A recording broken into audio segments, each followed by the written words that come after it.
আমরা সোরা মায়াজম যেসব লক্ষণগুলো বা যেসব রোগীকে আমরা সোরা মায়াজম হিসেবে চিহ্নিত করব সেগুলো হচ্ছে চুলকানি জাতীয় মায়াজম। সোরাটা হচ্ছে চুলকানি জাতীয় মায়াজম। এই মূল প্রকৃতি হচ্ছে দুর্বলতা, ভয়, উদ্বেগ, আশাভঙ্গ। এই সোরা মায়াজমের এই সমস্যাগুলা বিশেষ করে দেখা যাবে। আর এদের মানসিক অবস্থা হবে কেমন? এদের মানসিক অবস্থা হবে ভয়, উদ্বেগ, ভবিষ্যৎ নিয়ে চিন্তা করবে, বর্তমান নিয়ে অতীত নিয়ে তাদের কোনো মাথা ব্যথা নেই, তারা ভবিষ্যৎ নিয়ে চিন্তা করবে। আত্মবিশ্বাসের অভাব থাকে তাদের, যেমন কোথাও কিছু করবে, এটা হবে না, হবে, এটা নিয়ে আত্মবিশ্বাসের অভাব থাকে। তারপরে হচ্ছে অলসতা ও অল্পতে ক্লান্তি আসি যায়। এই মায়াজমের সহজে হতাশ হয়ে যায়, কিন্তু ধর্মীয় প্রভাব প্রবল থাকে। অর্থাৎ সে যে ধর্ম পালন করে ওই ধর্মের উপরে তার দৃঢ়তা থাকে। চুলকানি, একজিমা, শুষ্ক ত্বক থাকে, ত্বকগুলা শুষ্ক থাকে, চুলকানি থাকে, একজিমা। যেমন চুলকানিটাও শুষ্ক থাকে, একজিমাটাও শুষ্ক থাকে। বদ মেজাজ থাকে, গ্যাস ভরপুর থাকে, অতিরিক্ত গ্যাস, অরুচি থাকে, কোনো পূজা থাকে না, ঠান্ডা সহজে অসুস্থ হয়ে যায়, অল্পতে ঠান্ডা লাগিয়ে যায় রোগীর কাছে। তারপরে ঘাম কম হয়, রক্ত শূন্যতা দেখাতে, দুর্বলতা দেখাতে। এটা হচ্ছে সোরা মায়াজম। এটা হচ্ছে সোরা মায়াজম। তো এরপরে হচ্ছে আমাদের আর সোরা মায়াজমের আমি আরেকটা জিনিস এখানে পাশাপাশি বলে দিই। সোরা মায়াজমের বিশেষ করে যে ওষুধগুলা কাজে লাগে আমাদের হোমিওপ্যাথিক সোরা মায়াজমের ওষুধগুলা হচ্ছে sulphur, ফ্লোরিনাম, lycopodium, calcarea carb, sepia. এটা কিন্তু নোট করেন, নাহলে পরবর্তীতে আবার কাউকে বলবেন। স্যার একটু কলমটা বের করে নিন। সোরা মায়াজম অর্থাৎ অ্যালার্জি রোগী, শুষ্ক রোগী, শুষ্ক, একজিমা, অ্যালার্জি, বদমেজাজ, গ্যাস, অরুচি, অল্পতে ঠান্ডা লাগে, ঘাম কম হয়, রক্ত স্বল্পতা, দুর্বলতা, মাথায় রাখবেন এটা হচ্ছে সোরা। এবং সোরা মায়াজমে বিশেষ করে ভালো কাজ করে যে মেডিসিন গুলা sulphur, psorinum, lycopodium, calcarea carb, sepia. Sir একটু আর সুন্দর করে বলতে চাইতাম না, এত না সুন্দর একটা ঘাম কম হওয়া, রক্ত স্বল্পতা, দুর্বলতা, আত্মবিশ্বাসের অভাব, অলস প্রকৃতির, ক্লান্তি, অল্পতে ক্লান্তি, ধর্মীয় ব্যাপারে নিজ ধর্মের প্রতি খুব প্রবল আগ্রহ।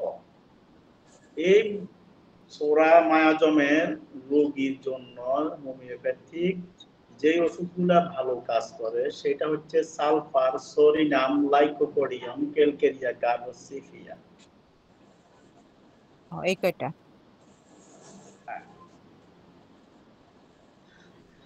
তারপরে আসবো আমরা সিফিলিস।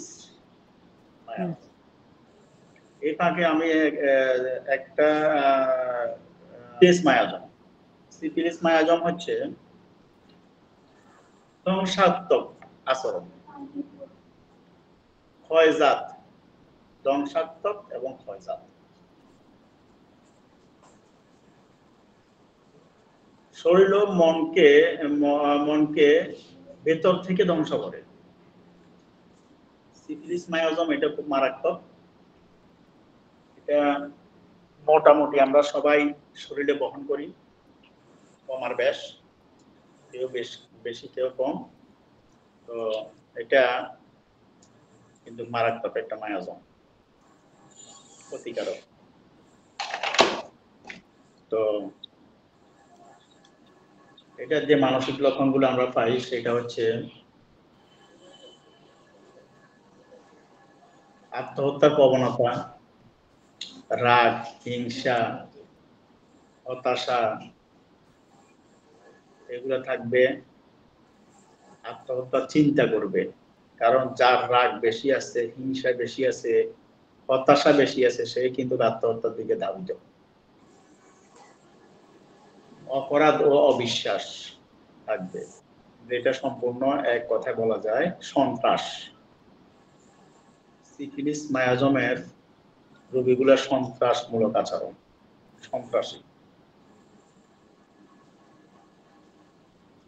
তারপরে শারীরিক গঠন, এই রোগীর শারীরিক সমস্যা এবং শারীরিক গঠনগুলো হবে হাড় বিভিন্ন জায়গায় বিকৃত হবে, কোথাও হাড় কমে যাবে, কোথাও হাড় বেড়ে যাবে, ক্ষয় সৃষ্টি হবে, তারপরে ঘা বা পশম সৃষ্টি হবে শরীরে, রাতে ব্যথা বৃদ্ধি পাবে শরীরের, শত স্বার্থে দেরি হয়, বিভিন্ন জায়গায় টিস্যু নষ্ট হয়ে যায়, শরীরের বিভিন্ন অংশের টিস্যুগুলো নষ্ট হয়ে যায়। আর এই প্রকৃতির মায়াজমের অর্থাৎ সিফিলিস মায়াজমের যে মেডিসিনগুলো বিশেষ করে আসে সেগুলো হচ্ছে মার্কসল, অরামেট, তারপরে অ্যাসিডনেটিক, সিফিলিনাম। Merc sol, অরামেট, অ্যাসিডনেটিক, syphilinum. অরামেট এই ক্ষেত্রে বেশি কার্যকরী। যেমন একটা রোগী যদি ডিপ্রেশনের কারণে বা সামাজিক অবক্ষয়ের কারণে মৃত্যুর পথ বেছে নেয়, তাহলে তার মেডিসিন হচ্ছে অরামেট। অরামেট 2 ডোজ খাওয়া দিলে সে আর মৃত্যুর পথ বেছে নিবে না। সামাজিক অবক্ষয় বা মানসিক যাতনা সেটা কন্ট্রোল করার ক্ষমতা থাকবে এবং সে বাঁচার জন্য আকুতি করবে। আচ্ছা, তারপরে আসি আমরা সাইকোসিস। সাইকোসিস মায়াজমটা হচ্ছে অতিরিক্ত বৃদ্ধি বা উৎপত্তি জাতীয় মায়াজম, যেটা হচ্ছে শরীরের অতিরিক্ত বৃদ্ধি বা জমাট সৃষ্টি করে, শরীর বাড়ি যায়, যেটা আমরা এখন বর্তমানে থাইরয়েড বলে আখ্যায়িত করি, বা সাইকোসিস জাতীয় রোগীদের থাইরয়েডটা বেশি হয়। থাইরয়েড সমস্যাটা সাইকোসিস রোগীদের হয়। আর এদের মানসিক যে সমস্যাগুলো দেখা দেয় বা যেগুলো মানসিক সমস্যা পাওয়া যায় সেগুলো হচ্ছে সন্দেহ প্রবণ থাকে, এরা গর্ব থাকে এদের, নিজের প্রতি নিজের খুব কনফিডেন্স থাকে, আবার গোপন প্রবণ থাকে, গোপনীয়তা বজায় রাখে, অতিরিক্ত শ্বাস সজ্জা প্রিয় থাকে, নিজেকে লুকিয়ে রাখার স্বভাব থাকে, তারপরে সংবেদনশীলতা থাকে, আড়ষ্টতা থাকে এই রোগীদের। আর এদের মানসিক শারীরিক লক্ষণ যেগুলো দেখা যায় সেগুলো হচ্ছে শরীরে আঁচিল দেখা যাবে বেশি, টিউমার দেখা যাবে, সিস্ট দেখা যাবে, টিউমার সিস্ট। তো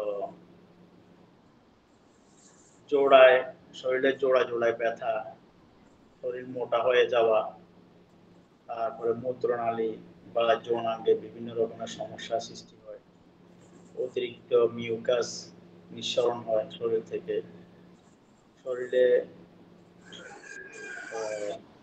একটা গ্যাস প্রবণতা বৃদ্ধি হয়। আর বর্তমানে সিস্ট সম্পর্কে আমি একটা লাস্টে, তারপরে এখন কে যেন একটা আসছে সিস্ট সম্পর্কে আমি কিছুক্ষণ পরে একটা নিউজ দিব আপনাদেরকে। তারপরে এখন এটা বলে রাখি, শরীরে যেটা বলতে চাচ্ছিলাম, এটা কি মায়োজমের কথা বললাম? সাইকোসিস। কেমন? সাইকোসিস। সাইকোসিস মায়োজমের বিশেষ করে যে মেডিসিনগুলা প্রয়োজন হবে, সাইকোসিস মায়োজমে যে মেডিসিনগুলো বিশেষ করে প্রয়োজন হবে, থুজা, ম্যাডোরিনাম, নেটাম সাল, কোস্টিকাম। থুজা, ম্যাডোরিনাম, নেটাম সাল, কোস্টিকাম। কারণ সাইকোসিস মায়োজমের রোগীদের যে সমস্যাগুলো দেখা যাবে সেগুলো আবার বলতেছি। সন্দেহপ্রবণ হবে, গোপন গোপনীয়তা রক্ষা করবে, অতিরিক্ত সাজসজ্জা পছন্দ করবে রোগীরা, নিজেকে লুকিয়ে রাখার স্বভাব থাকবে তাদের, তারপরে সংবেদনশীলতা থাকবে, অ্যাসিড থাকবে শরীরে, টিউমার থাকবে, সিস্ট থাকবে, জোড়ায় জোড়ায় ব্যথা থাকবে, মোটা হয়ে যাওয়ার প্রবণতা থাকবে, মূত্রনালী বা যৌনাঙ্গে বিভিন্ন রকমের সমস্যা দেখা দিতে পারে, অতিরিক্ত মিউকাস নিঃসরণ হতে পারে, তারপরে শরীরে অতিরিক্ত গ্যাস্ট্রিক জনিত কারণে বিভিন্ন শরীরের বিভিন্ন জায়গায় ব্যথা ব্যথা থাকতে পারে। আর এদের বিশেষ করে যে মেডিসিনগুলো আমাদের কাজে লাগবে সেই মেডিসিনগুলো হচ্ছে থুজা, ম্যাডোরিনাম, নেটাম সাল ও কোস্টিকাম। টিউবারকুলার মায়োজম। আসি এখন টিউবারকুলার মায়োজমে। টিউবারকুলার মায়োজমে মায়োজমকে আরেকটা মায়োজম বলা হয়, এটার আরেকটা নাম আছে, সেটা হচ্ছে মিশ্র মায়োজম। টিউবারকুলার মায়োজমের আরেকটা নাম হচ্ছে মিশ্র মায়োজম। মায়োজম মোট তিনটা। মায়োজম হচ্ছে মোট তিনটা। কি কি? সোরা, সিফিলিস, সাইকোসিস, টিউবারকুলার। টিউবারকুলার কিন্তু মিশ্র মায়োজম, অর্থাৎ সোরা, সিফিলিস, সাইকোসিসের মায়োজমের মিশ্র মায়োজম হচ্ছে টিউবারকুলার। সহজে বুঝে নেওয়ার জন্য আবার বলতেছি, সোরা, সিফিলিস, সাইকোসিসের মায়োজম থেকে, সব তিনটা মায়োজম থেকে আরেকটা মায়োজম উৎপত্তি হয়েছে, সেটা হচ্ছে টিউবারকুলার বা মিশ্র মায়োজম। মিশ্র মায়োজমটা হচ্ছে পরিবর্তনের আকাঙ্ক্ষা, অস্থিরতা, দ্রুত ক্ষয়। এটা হচ্ছে পরিবর্তনের আকাঙ্ক্ষা, অস্থিরতা এবং দ্রুত ক্ষয়। এটা মূল লক্ষণটা। আর এটা থেকে যে লক্ষণগুলা শারীরিক এবং মানসিক আলাদা করা যায়, সেগুলো হচ্ছে মানসিক লক্ষণ। কি কি আলাদা করা যায়? অস্থিরতা, একঘেয়ে সহ্য হয় না, একঘেয়ে। অস্থিরতা থাকে রোগীর, কিন্তু একঘেয়ে সহ্য হয় না। ভ্রমণ প্রিয়, এই ধরনের মায়াজম যাদের আছে এরা ভ্রমণ প্রিয়, আজকে ওখানে কালকে ওখানে, অর্থাৎ এরা এক জায়গায় থাকে না, এরা পাখির মতো উঠতে চায়, সব সময় নতুন কিছু চায়, সব সময় নতুন কিছু জায়গা, নতুন কিছু স্থান, নতুন কিছু খাবার, নতুন কিছু, সবকিছু তাদের কাছে দ্রুত রেগে যায় এবং দ্রুত শান্ত হয়ে যায় এই রোগীরা। দ্রুত দ্রুত রেগে যায় এবং দ্রুত শান্ত হয়ে যায়। এর নিয়ে আসো নিয়ে আসো,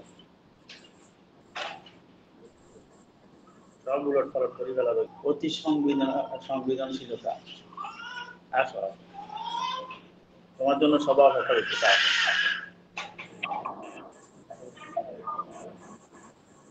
তারপরে শারীরিক সমস্যাগুলো থাকে,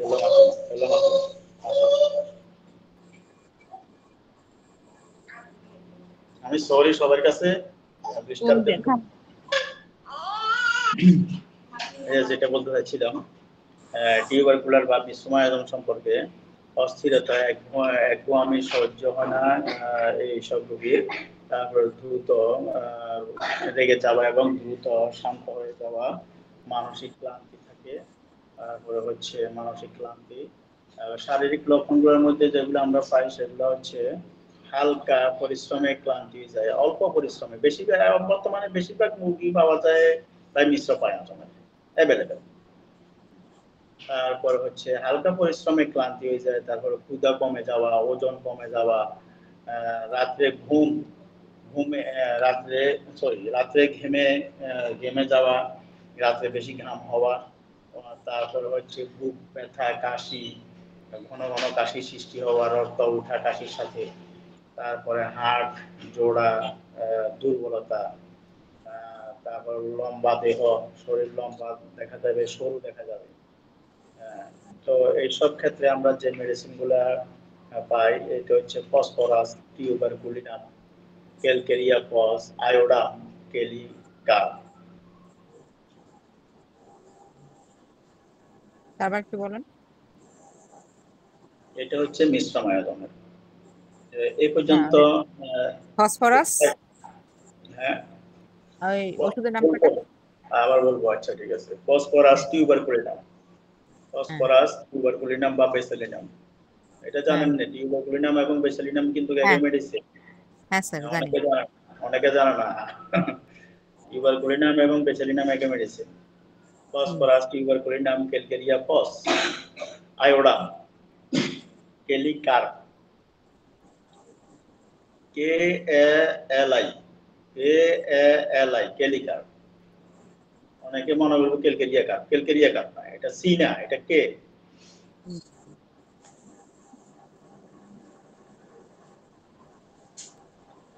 এই হচ্ছে 4টা মায়াজমের বর্ণনা দিয়ে দিলাম। মনে থাকলে তো ভালো, আলহামদুলিল্লাহ, মনে না থাকলে কপালে। আমি যে মায়াজমটা বিশেষ করে যে মায়াজমটা বলতে চাই, একটা ধাক্কা খাইছি, সেটা হচ্ছে সাইকোসিস। যে মায়াজমটা বলতে চাই ধাক্কা খাইছি, সেটা হচ্ছে সাইকোসিস। আচ্ছা, সাইকোসিস মায়াজমের রোগী বর্তমানে বেশিরভাগ মহিলা রোগীরা সাইকোসিস মায়াজমে পড়ে আছে। হ্যাঁ, এটার কারণটা কি? এটার কারণটা একটু বলে দিই। যারা প্র্যাকটিস করেন তারা অবশ্যই এটা সচেতন আছেন। যেমন রাজিয়া, তারপরে নাসিমা ম্যাম, রাজিয়া ম্যাম আছেন, নাসিমা ম্যাম আছেন, তারপরে জেসমিন ম্যাম আছেন। আর আজকাল তো মোটামুটি নতুন, বা আপনারা হয়তো কেউ করেন, প্র্যাকটিস করেন, কেউ করেন না। যারা করেন তারা আমার কথার সাথে আশা করি একমত হবেন। আমি বলি আগে কথাটা, সেটা হচ্ছে বর্তমানে আমরা বেশিরভাগ মহিলাদেরকে পাইতেছি বা মেয়েদেরকে পাইতেছি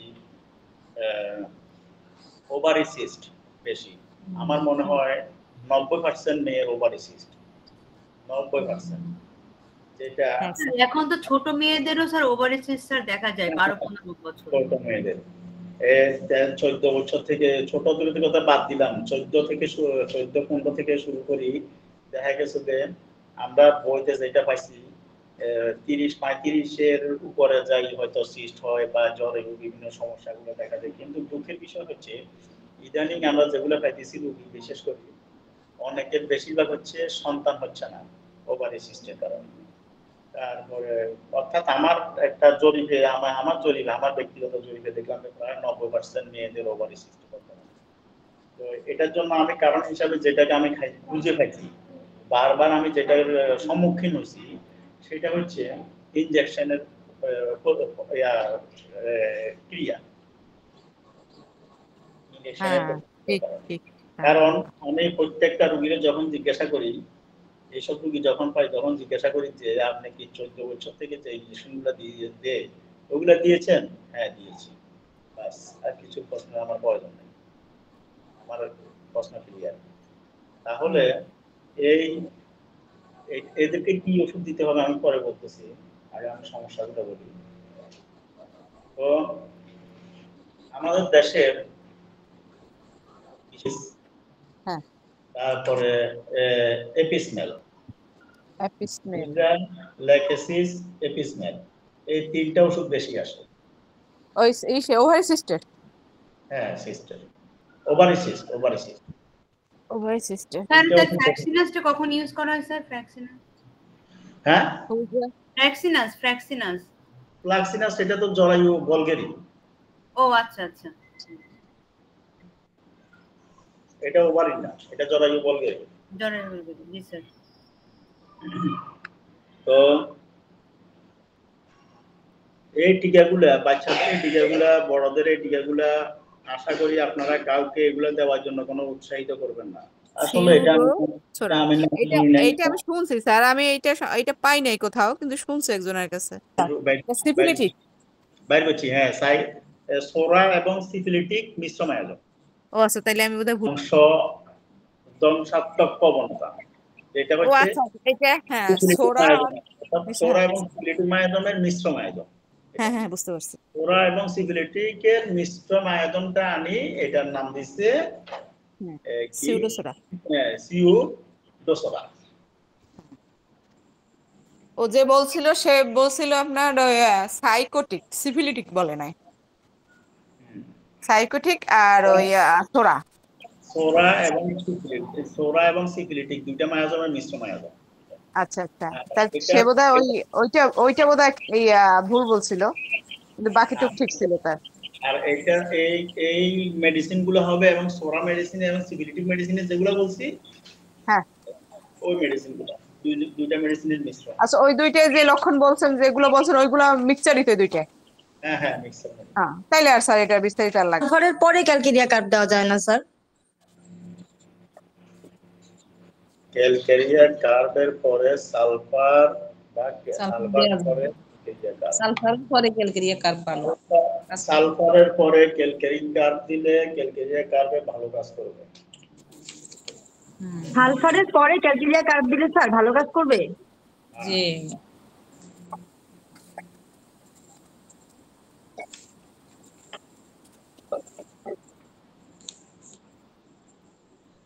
সিফিলিস, সোরা এবং সিফিলিসের মিশ্র মায়োজম, মিশ্র মায়োজম গ্রুপ আছে, মিশ্র মায়োজম। হ্যাঁ,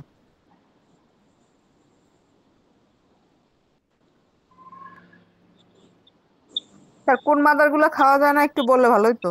হ্যাঁ হ্যাঁ হ্যাঁ, ওইটা তো উঠছিল টপিকটা, পরে ওইটা ভুলে গেছিলাম আমরা। ক্যালেন্ডুলা মাদার হুম, খাওয়া যাবে না। আর্নিকা মাদার হ্যাঁ বাহ্যিক ব্যবহারের জন্য। ক্যালেন্ডুলা মাদার হলো ক্রিম বা লোশন তৈরি করার জন্য বা বাহ্যিক আচ্ছা, ব্যবহারের জন্য। হ্যাঁ। আর্নিকা মাদার বাহ্যিক আইনিকা, ব্যবহারের জন্য। আইনিকাটা দেওয়া যাবে না খেতে। এটা না খাওয়াটা ভালো। আচ্ছা, কিরোজোরটা বলছিলেন। আর আর্নিকা মাদার যদি খায়, তাহলে হ্যাঁ, হার্টের সমস্যা দেখা দিতে পারে। আগে বলেছি, অনেকে বলবে যে আচ্ছা, হ্যাঁ আর্নিকা মাদার তো খেতে পারে, আপনি খাওয়ার জন্য নিষেধ করছেন, কিন্তু এটার সাইড এফেক্ট হচ্ছে হার্টের জন্য ক্ষতিকর, হার্টের ক্ষতি করবে। তারপরে কিউচট মাদার খাওয়া যাবে না, এটা বাহ্যিক মাসিলের জন্য ব্যবহার হয়। রাস্টক্স বাহ্যিক ব্যবহারের জন্য, এটা না খাওয়াটা উত্তম। তারপরে হচ্ছে রাস্টক্স। ক্যান্থারিস, এটা বাহ্যিক ব্যবহার বেশি ভালো, আবার খাবারটা তেমন একটা না খাওয়াটা উত্তম, যতটুকু বাঁচা যায়। তবে এটা আমাদের ইয়ার জন্য,